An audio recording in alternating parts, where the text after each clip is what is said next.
Okie dokie, here comes articulation. It is darker in here because I lowered my blinds a little bit. Anyway, articulation, especially in the low range, is not the easiest thing, especially if you were me. And I sucked at this for a very long time. And over the last year and a half, it got much better for two reasons. I focused on not chewing my notes, and I focused less on pounding these notes out and more on making them sound easy, letting it feel easy to play. So let me show you what that looks like. This is an exercise that I kind of came up with myself. It's not special or groundbreaking by any means, and it's probably the most basic that an exercise could ever be. But here's what it is. You take a mirror. Yes, hello, infinite computer screens. You take a mirror, put it in front of you, and you're going to stare at yourself while you play. You're going to watch this right here. You're going to stare at your mouth. You're going to watch yourself play the same note over and over and over until it's good. And then once it's good, you're going to keep doing it for a while, okay? This is the most boring exercise that I play, but it has been extremely effective in a very short time for me. I'm talking like 1 month. So check it out.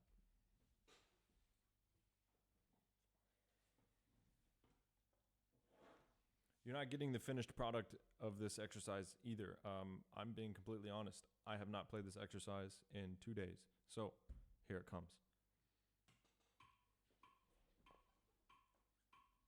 So first, I got the metronome at 95. I'm not playing quarter notes the whole time. I'm going to play a quarter note, rest, quarter note, rest.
That's what the exercise looks like. That's exactly what it is. I finished on a D. That's usually my starting point. I just did this for demonstration's sake. I'm going to keep going. I'm going to show you what it looks like. And then I'm going to move around a little bit and show you what that looks like. I'll show you how I progress this exercise. Seriously, I'll spend 2 minutes playing a single note. And I'm focusing purely on how easy can I produce this note. I'm not pushing. I'm not trying to shove this air. I'm not trying to shoot it out. I'm just letting the thing go. And the tongue is as light as I can make it. That's all I'm focusing on, okay? So, let's keep going.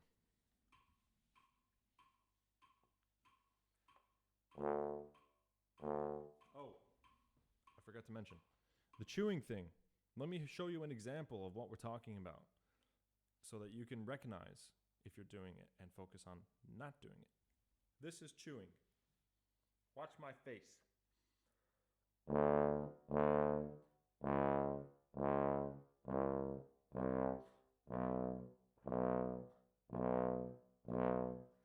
That is completely unnecessary mouth movement. It may suck to hear this, but that's wrong. Yeah, okay. It's poor technique, and it's going to hold you back. And it held me back for, I don't know, a long time. I started studying this instrument in 2017, and it held me back until maybe a year ago. It's that important, and it's that big of a hurdle for some people. You have to stop doing it. And there's no tricks. There's no 2-minute fixes. It's staring at yourself in the mirror and focusing on not moving your face. My teacher in Dusseldorf, Mark Hampson, shout out to him, wonderful teacher. He had a lesson with me, and he got on to me one time. And he said, okay, we're going to do an exercise, and I want you to focus on not resetting, and I just want you to keep your mouth shape the same. Don't move after you play a note. Take a rest, play a note, take a rest. Exactly what we were doing, but don't reset. And I wasn't resetting during this exercise, but I was when I played this for Mark. And he said, Philip, stop resetting. You're moving your face after every note. And I said, oh, I am? And he said, yes, look in the mirror. So I went home and I looked in the mirror and I watched myself play this exercise, and I thought, holy shit, I just wasted this guy's time. I played this exercise like a moron right in front of him for, 10 minutes. What a waste of his time. I'm sure he didn't feel like it was a total waste of his time, but you have to be conscious of what you're doing. And sometimes it takes a teacher kind of, getting on to you a little bit, like, hey, stop it. You're still doing it. So I'm going to show you chewing versus not chewing.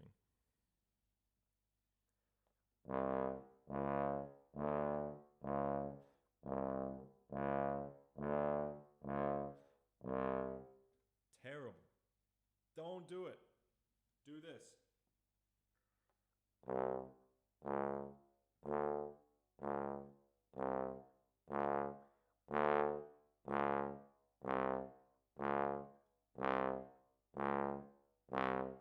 Okay, obviously, no one is perfect, and there may be a tiny bit of movement, but we're really striving to have as little movement as possible, because when we're playing slow, maybe that's not a problem. Maybe you can chew all of these notes and they come out nicely and you can still play whatever you're playing, but when you start to play fast, you have no chance. When you start to try to do multiple tonguing, you have no chance. Eighth notes even, I had no chance. I sounded like ass when I played eighth notes in the double valve register. I gotta say, I'm sorry if you don't like my language, but it was terrible, okay? So, back to this exercise. I'm staring in the mirror right here, and I'm focusing on not chewing. I don't want to move my face as little as possible. And sometimes I'm going to close my eyes to envision and feel the lack of movement. I want to feel what it feels like to not move my face while I play this exercise. And then I want to see what it looks like to make sure that I'm not doing it, because I'm not going to have a mirror on every music stand that I play on in every setting that I play at. So I need to know what it feels like, and I need to confirm what I'm doing is correct.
That's the basics of this exercise, and you can take your time and play any one of these notes for as long as you want, and I'm not kidding you when I told you that I've played a D for multiple minutes at a time, just one D over and over until it was perfect, or at least as close as I can, realistically get to perfect, and I didn't move on until I felt confident in that note. It's boring, okay? This is not something that I want you to do for more than 15 minutes in a day. Even 10 minutes is pushing it for a lot of people. But if you can do this exercise every day or every other day, following your practice schedule, I'm telling you, I think it's going to help you. It helped me a lot. And here is the progression of how I'm going to make this exercise more involved.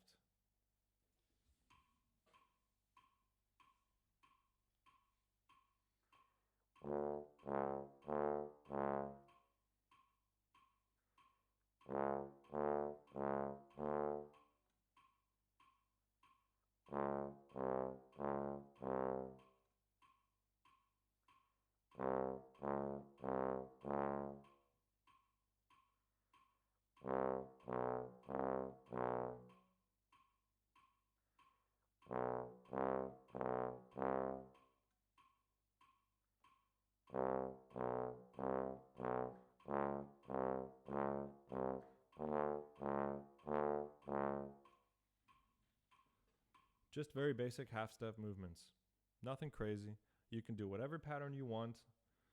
Keep it simple. Keep it effective. Focus on production.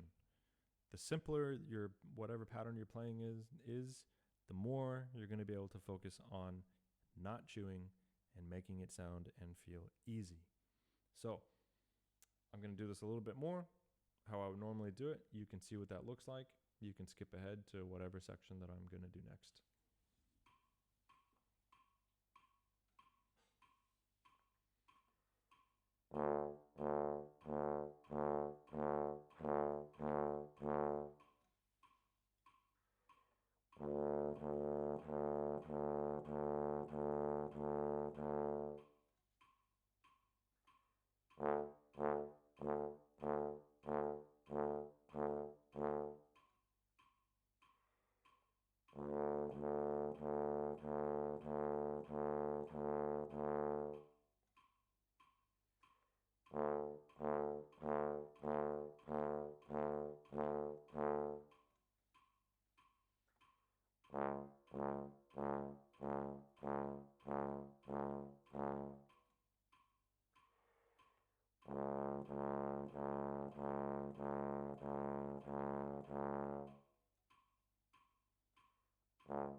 Not super happy with that.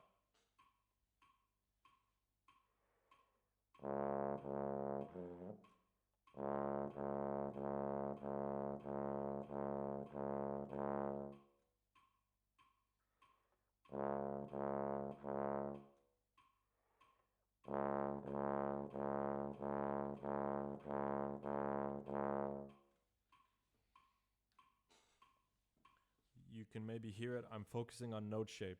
I'm trying to get this nice cone shape. The front is nice and big and full, and then it tapers. That's what I'm trying to do at the moment. It's not always working, but it's getting better than it used to be. Much better. You should have heard me a couple months ago before I had the idea to record this and share it with people. It was bad.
Nice.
Oh, almost.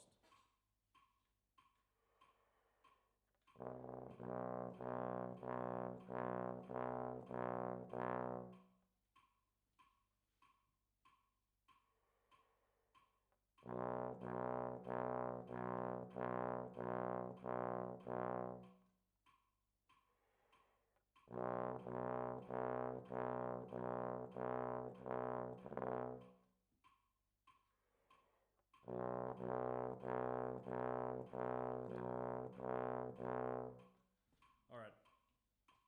So, that is honestly great work. Sorry, putting the horn away. So, why is that great work, in my opinion? In my opinion, that's good work because, one, I didn't get mad. I didn't finish the practice session cussing and throwing things around and being all meh.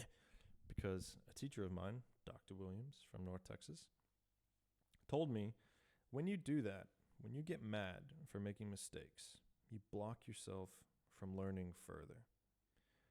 You're focused on the negativity. You're focused on the mistake. Your concentration is on things that are not good.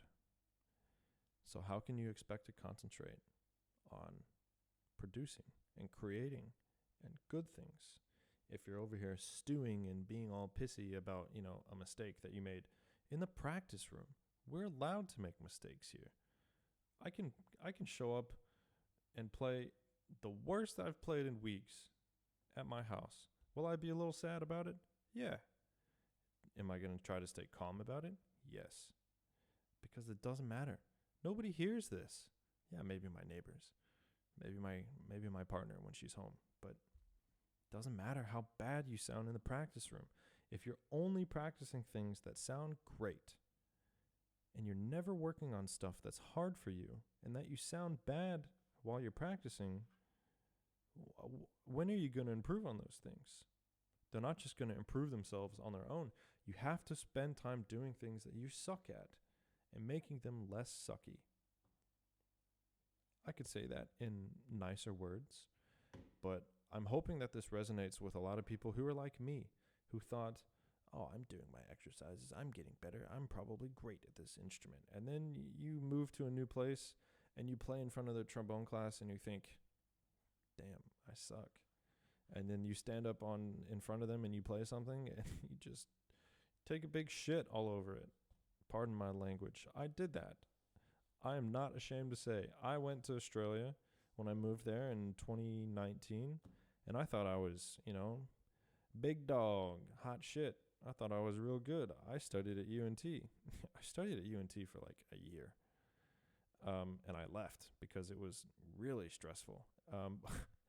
And I showed up to Australia, and we're doing the trombone day where we all play in front of each other, in front of the teachers. And I gave somebody advice, and my friend Kieran in the Australian Navy, he told me it was the advice that I gave was great. I told a student, I forget who it was, but I said, hey, you need to be singing through this instrument and focusing on producing beautiful sounds and really not focusing on anything else except producing and singing and being beautiful, because we'll hear that. And then I proceeded to stand up and play my little Bordoni in front of the class, and it sounded like shit.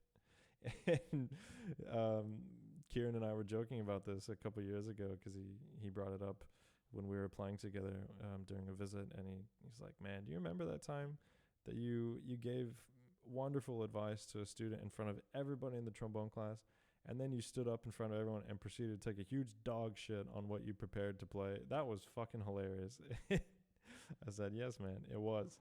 And thank God I had those moments like that, because you're not going to learn unless you do stupid crap like that. And yeah, maybe some of you are more sophisticated than me, or better than me, or started better than me and had that, that ego check. But I really didn't. I grew up in a small town, and I was pretty good for my age, for lack of practice and lack of lessons. And I thought, hey, man, I'm pretty freaking good at this instrument. I'm going to go far.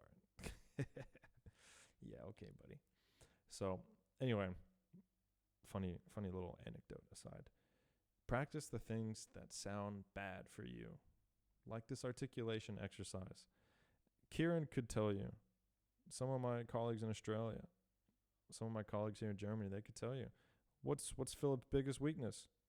Articulation. Absolutely. And it was that weakness until I finished my master's. It wasn't until I graduated that I had time and an ample space to think about, okay, how can I get better at articulation? Because I suck at this and it needs to get better. So what can I do to make it better? And this is what I did. I did exercises like that. Granted, it didn't occur to me to play an exercise that simple until I think September of last year. And then I was preparing for some auditions, and yeah, unfortunately I didn't advance, but I got a lot better. My articulation has been so much better, and it's still getting better every week. Yeah, maybe not perfectly linear progress, but it's noticeably better. The more I do that exercise, the easier it feels to play articulation. And yeah, that was only double valve range. And there's lots of Arban exercises that cover the whole range of the instrument, and you can play them in multiple octaves. But none of those helped me. I slammed Arban, not like metaphorically as in like, oh, Arban, you suck, like the news headlines, Trump slams, blah, blah, blah. I was pounding out Arbans every day for months, and I was never getting better at articulation where it was the weakest.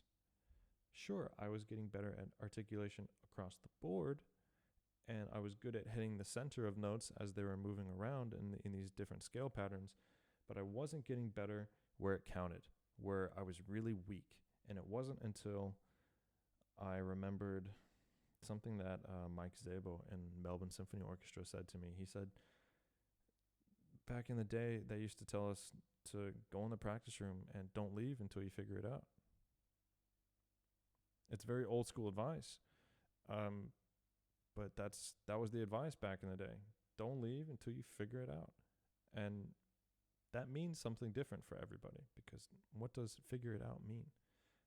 But for me, that's what that meant. Figure it out. Don't leave until you figure that shit out. So just sit there and play the notes that you suck at playing and think about why they suck. Why do they sound bad? What could be done to make them sound easier? What are you doing to get in your own way of sounding bad or of sounding good? What are you doing to hinder yourself, to slow yourself down? Are you chewing notes like I was? Because, man, I was chewing those like it was my last meal on this earth. And it was just holding me back. But now, it's a lot better. Anyway, rant aside, I'm not going to show you the rest of my 30-minute articulation, whatever, me playing Arban. Everybody knows how to play Arban. It's not new. It's not fancy. It's effective. I would always do this exercise with that before I played Arban. Isolate and then put into context. Just like how we're doing all these slur exercises, and then we play fancy, beautiful music. Isolate the technique, isolate your weaknesses, work on them, and then put them into context, and you will notice how much better they are and how much easier it is to play a lot of the stuff that you're working on when you just isolate stuff. Isolate what sounds bad. You don't always have to play exercises when you're not sounding bad on them. For example, I don't always play the very basic slurs. I don't always play the Marsteller because it's not very often that I sound bad doing them. And so I'll play them for a couple days in a row, and if I'm not noticing any mistakes, I won't play them for a couple days, and that's fine. Maybe I should be playing them all the time so that I never have any mistakes, but that's obsessive, and then I'm not going to have time to work on other things that I suck at. So if structure your practice around doing things that you're really weak at, doing things that you're pretty good at, and then at the end, play something that you know you sound good on, end on a nice note. Don't end on something frustrating, have some fun at the end. I say all these things, but it should still be a little bit of fun. It's work. Let's be honest. There's a lot of work involved in this, but it doesn't have to suck that bad the whole time you're practicing. So after this 30-minute video, I might play something that's fun. Hopefully I'm not going to end on a bunch of mistakes or a really boring exercise like that. I may play along to some tunes on the radio. I'll put something on my speakers and I'll play along. But yeah, don't always fill your practice time with things that you never sound bad doing. Work on your weaknesses. Anyway, that's enough ranting. I hope you learned something from this video. If you have a request for different exercises, if you want to hear examples of things, ask me. Write to me online and say, hey, I would love your thoughts on this exercise, or I would love to hear you play this exercise and demonstrate something, and I'll do it. I'll share some thoughts. I'll try to keep the video shorter than 30 minutes. But yeah, I'll get around to it. I got stuff to do, but I'll get around to it because I think it helps a lot of people to see examples of some of these things and to hear thoughts from other people, because you know, I mean, that's also why they tell us to go study with a lot of other people, because maybe one teacher says something in a different way that your previous teacher was telling you the same things, but they said it with different words, and it stuck and resonated with you. Anyway, have fun, practice hard, work on your weaknesses. See you next time.